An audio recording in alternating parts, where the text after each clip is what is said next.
Mae Archifau Cymreig yn cadw casgliad helaeth o Drysorau Hanesyddol, gan gadw eiliadau ar draws canrifoedd.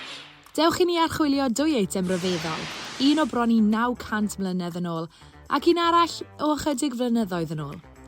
Yr eitem hynaf, dyddiedig tua 1138, yw grant gan y brenin Stephen I fynachod Much Wenlock.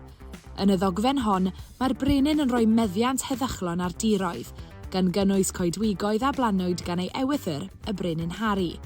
Nid roedd yn unig oedd hyn, ond offrwm ysbrydol I yneidiau ei deulu a dystiwyd gan ffigurau mwyaf dylanwadol yr oes.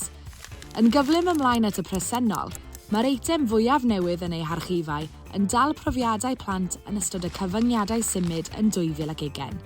O luniadau enfys bywiog I gefnogi'r GA, I ymadroddion creadigol gan fyfyrwyr ysgol uwchradd Llandudno fel y gerdd rap hon Being a Kid in Lockdown.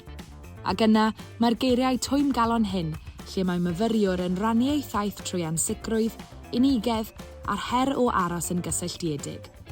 Ysgrifennodd, roedd popeth yn ymddangos yn iawn. Roedd pawb yn meddwl y bydden ni'n cael cwpl o wythnosau I ffwrdd I wneud yr hyn roedden ni ei eisiau, ond yna daeth Boris Johnson ar y teledu a dywedodd y gallai bara am fis. Felly, es I a fy neulu am dro a phobi, ond yna fe wnaethon ni barhau yn y cloi, ac roeddwn ni'n meddwl na fyddai byth yn dod I ben. Doeddwn ni ddim yn siarad â fy ffrindiau, a ffrind oedd gen I amserlen gysgu. Mae'r eitemau hyn, bod canrifoedd ar wahân, yn datgelu'r awydd dynol oesol I gofnodi, rannu a chadw ein profiadau. Mae archifau yn hanfodol I ddal ein hanes. I archwilio mwy ac ychwanegu eich stori at hanes, ewch i'ch archif leol, oherwydd mae pob stori yn bwysig.